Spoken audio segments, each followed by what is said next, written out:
नमस्कार दोस्तों। देखिए मित्रों, नेक्स्ट जो हमारे टॉपिक हैं वो है पंडित जवाहरलाल नेहरू।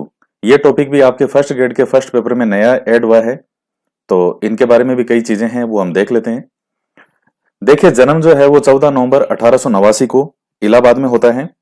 और 14 नवंबर को हम इसलिए बाल दिवस मनाते हैं। बच्चों में बहुत लोकप्रिय थे, बच्चे इनको बहुत ज्यादा पसंद थे, तो चाचा नेहरू कहते थे, इसलिए एक बाल दिवस के रूप में मनाया जाता है। इसके बाद में इनके पिताजी का नाम था मोतीलाल नेहरू, बहुत अच्छे बैरिस्टर थे, वकील थे।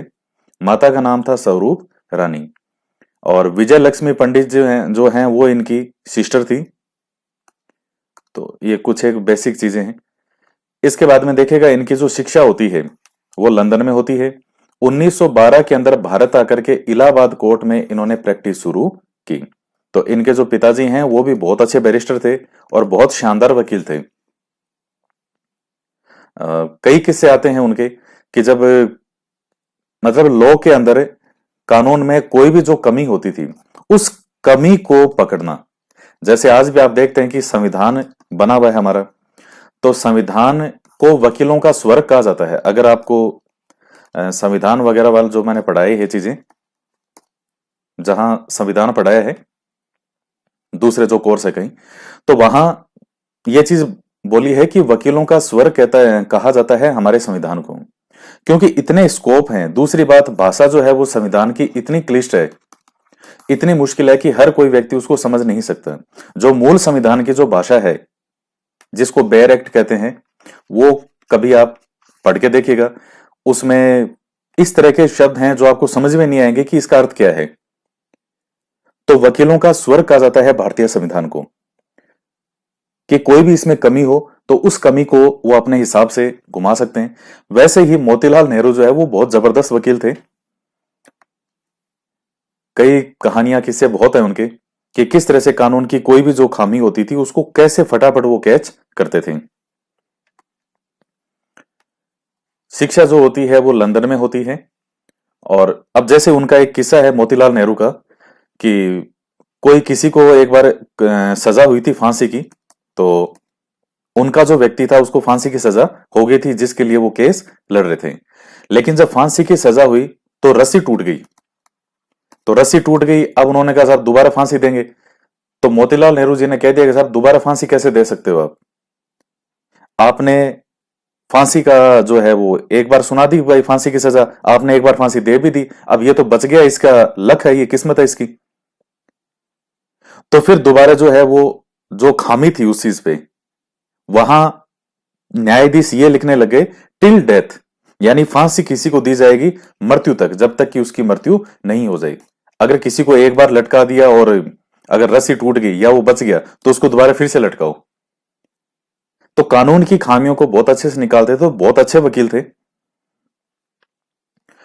और भी बहुत सी कहानियां हैं और भी कई किस्से हैं उनके। शिक्षा जो है लंदन में होती है। और जो जवाहरलाल नेहरू हैं, इनके बेटे मोतीलाल नेहरू के 1912 में भारत आकर इलाहाबाद कोर्ट में प्रैक्टिस शुरू की। 1912 के कांग्रेस सम्मेलन में इन्होंने भाग लिया। तिलक और एनी बेसेंट दोनों की होम रूल के सदस्य बनते हैं। जो दोनों ने होम रूल लीग थी दोनों की, तो दोनों के ही सदस्य बने। हालांकि जो एनी बेसेंट वाली थी उनके लिए ज्यादा कार्य किया, लेकिन जुड़े दोनों से ही। इसके बाद में गांधी जी के असहयोग आंदोलन में सक्रिय भागीदारी की, जेल भी गए। नेहरू जी जेल खूब गए पूरी उम्र। तो गांधी जी के असहयोग आंदोलन में सक्रिय भागीदारी की, जेल भी जाते हैं। ब्रुसेल्स बेल्जियम में आयोजित हुए साम्राज्यवादी विरोधी सम्मेलन में भारत का नेतृत्व किया, कि किस प्रकार से जो अंग्रेजों के द्वारा है पूरे विश्व में जो भी इनके अधीन देश हैं, तो किस तरीके से उनका शोषण हो रहा है, किस तरह से ब्रिटेन अपना साम्राज्य प्रचार प्रसार कर रहा है, साम्राज्य फैला रहा है। तो जो साम्राज्यवादी विरोधी सम्मेलन है, इसमें भारत का नेतृत्व करते हैं। तो आप देख सकते हैं कि जो नेहरू जी हैं वो धीरे धीरे एक वैश्विक स्तर के नेता के रूप में प्रसिद्ध होते जा रहे थे। 1929 में लाहौर कांग्रेस की इन्होंने अध्यक्षता की, ये बहुत महत्वपूर्ण है। और 26 जनवरी 1930 को पहला स्वतंत्रता दिवस मनाया गया। ये आप सभी पढ़ते हैं कि हमारा संविधान जो है वो 26 जनवरी 1950 को क्यों लागू हुआ था। तो 26 जनवरी 1950 को संविधान लागू होने का कारण ही ये था कि ये 26 जनवरी को जो है एक ऐतिहासिक तिथि थी, इस तिथि को यादगार बनाए रखने के लिए। वरना संविधान निर्माण का कार्य तो 26 नवंबर 1949 को पूरा हो चुका था और कुछ एक आर्टिकल थे जो हमने उस समय लागू किए, बाकी हमने पूरा संविधान जो है वो 26 जनवरी 1950 को किया था। तो ये एक ऐतिहासिक डेट थी कि पहला स्वतंत्रता दिवस मनाया गया। हालांकि इस समय तक देखिएगा जो कई महत्वपूर्ण नेता हैं, जैसे गांधी जी हैं, और भी इनके साथ के कई महत्वपूर्ण नेता थे जो अभी पूरी तरह से आजादी नहीं चाहते थे। उनको लगता था कि अगर अंग्रेज एकाएक अगर यहां से चले गए तो हिंदुस्तान पर जो है वो इस तरह से संभालना बहुत मुश्किल हो जाएगा, क्योंकि रियासतें भी है, आप देख रहे हैं कि 565 रियासतें। जब 1947 में जब आगे आप पढ़ते हैं रियासती विभाग बनाया जाता है 5 जुलाई 1947 को, तो 565 रियासतें होती है। तो ये तो रियासतें थी जहां हिंदुस्तान के अलावा जो ब्रिटिश भारत था उस भारत के अलावा जो रियासतें थी, तो कि संभालना मुश्किल हो जाएगा। अधिकार अंग्रेजों का ही बना रहे, लेकिन हमारी शासन में भागीदारी हो जाए, हाथ इनका रहे हमारे ऊपर, लेकिन शासन जो है वो एक तरह से हमारी भागीदारी हो जाए शासन निर्माण में, नीति निर्माण में, कानून निर्माण में। तो ये सबकी अपनी अपनी सोच थी। तो कई अलग अलग चीजें हैं, सब नेताओं का अपना एक अलग अलग व्यू पॉइंट था, सबके अपना अपना एक तरीका था। तो पहला स्वतंत्रता दिवस मनाया जाता है। 1934 में कांग्रेस के भीतर स्थापित हुए कांग्रेस समाजवादी दल सीएसपी के ये सदस्य बनते हैं, कांग्रेस सोशलिस्ट पार्टी, जिसकी स्थापना किसके द्वारा की गई थी? जयप्रकाश नारायण लोहिया जी, नरेंद्र देव, ये प्रमुख व्यक्ति थे, प्रमुख महत्वपूर्ण नेता थे।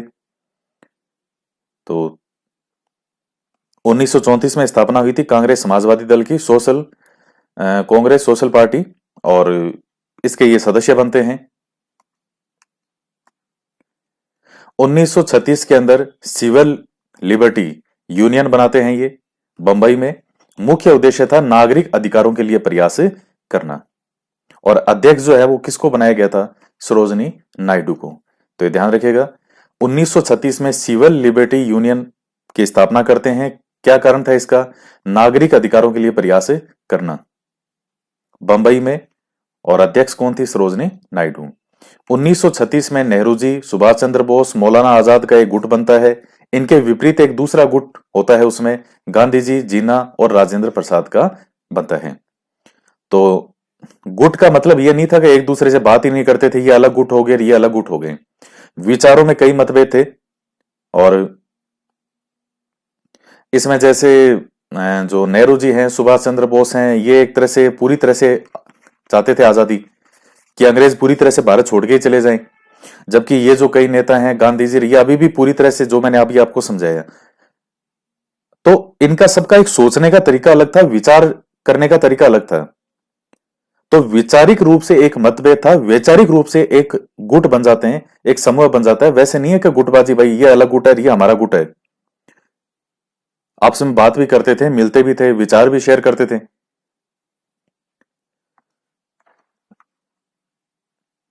1936 में लखनऊ सम्मेलन होता है, 37 में फैजपुर में होता है महाराष्ट्र में।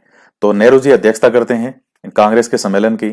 1938 में हरिपुरा और 1939 में त्रिपुरी अधिवेशन में। तो त्रिपुरी एमपी में है, हरिपुरा गुजरात में।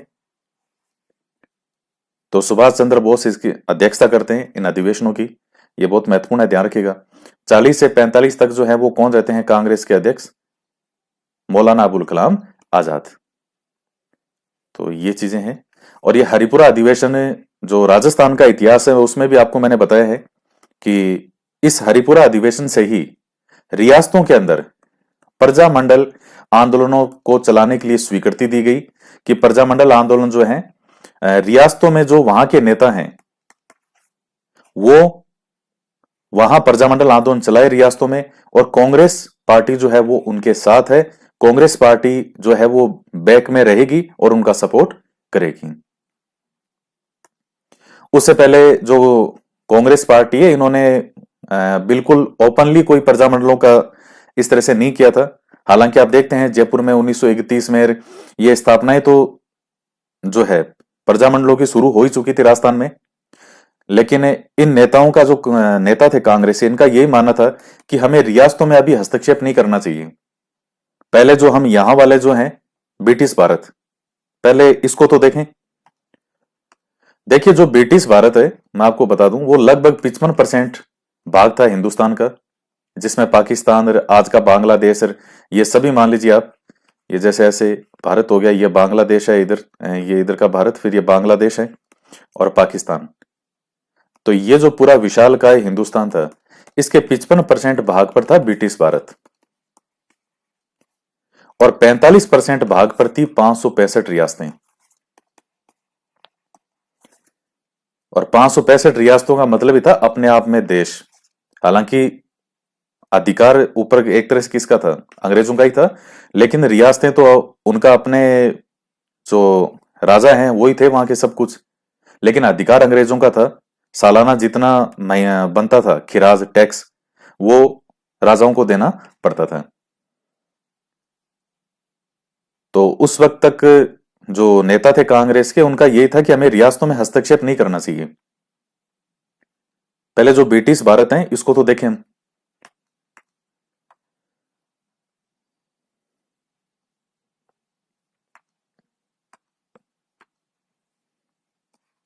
1939 में all India state people Congress, तो इसका जो अध्यक्ष है वो नेहरू जी को बनाया जाता है।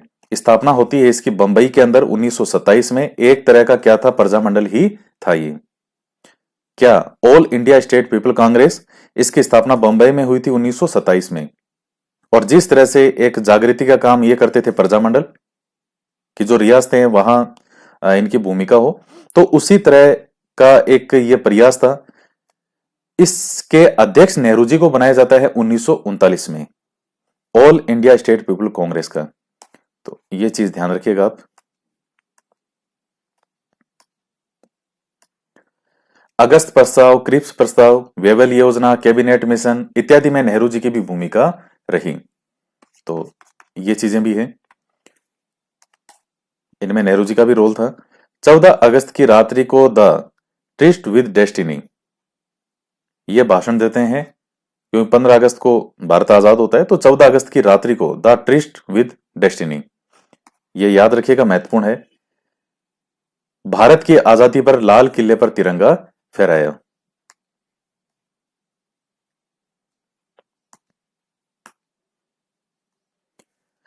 15 अगस्त 1947 से 25 जनवरी 1950 तक जो डोमिनियन भारत था उसके पहले पीएम रहते हैं। तो आजाद भारत के भी यही हैं, लेकिन जो डोमिनियन भारत है उसके पहले पीएम रहे पंडित जवाहरलाल नेहरू। देखिए डोमिनियन भारत का मतलब क्या है, डोमिनियन स्टेट का, डोमिनियन स्टेट कहेंगे हम इसको, डोमिनियन स्टेट।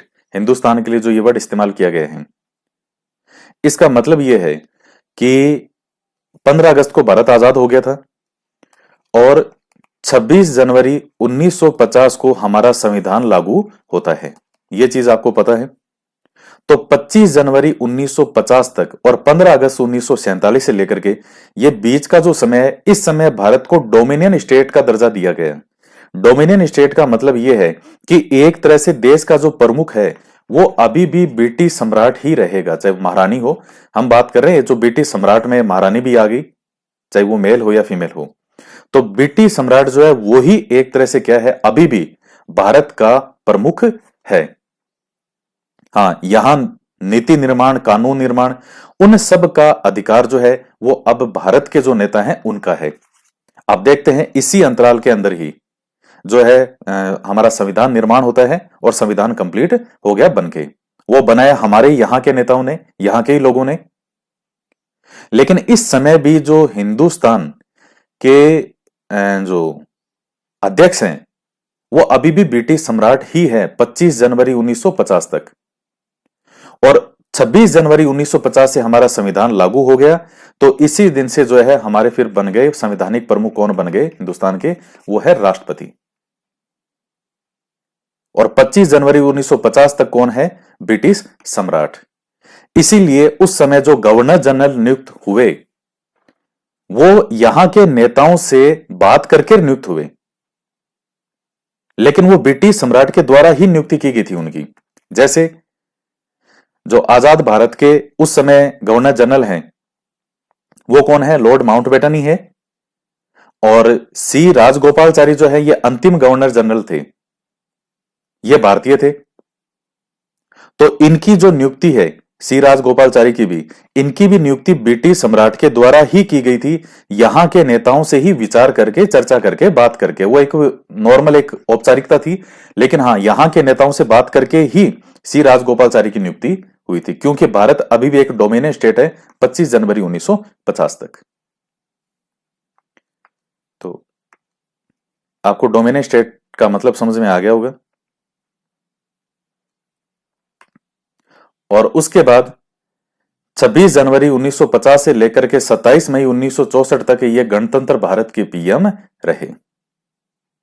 गणतंत्र भारत के मतलब ये हो गया कि अब जो है भारत में संविधान लागू हो चुका है 26 जनवरी 1950 को, और इनकी जब तक मृत्यु होती है तब तक जो है ये भारत के पीएम रहते हैं। तो डोमिनियन स्टेट के भी पीएम यही थे। और आजाद भारत के बाद में आजाद भारत क्या, और फिर जब जो गणतंत्र भारत है, रिपब्लिक इंडिया, जब हमारा संविधान लागू हो गया पूरी तरीके से, तो उसके भी पीएम जो है वो कौन रहे? ये। और पहले जो राष्ट्रपति हमारे वो कौन बने थे 26 जनवरी 1950 से? डॉक्टर राजेंद्र प्रसाद। तो 26 जनवरी 1950 से डोमिनियन स्टेट का जो दर्जा था वो भी समाप्त हो गया। ये चीजें हैं। फिर इसके बाद में देखिए बुक्स कौन कौन सी है इनकी, ये बहुत महत्वपूर्ण बिंदु है। द डिस्कवरी ऑफ इंडिया, तो ये इन्होंने पुस्तक लिखी थी अहमदनगर जेल में।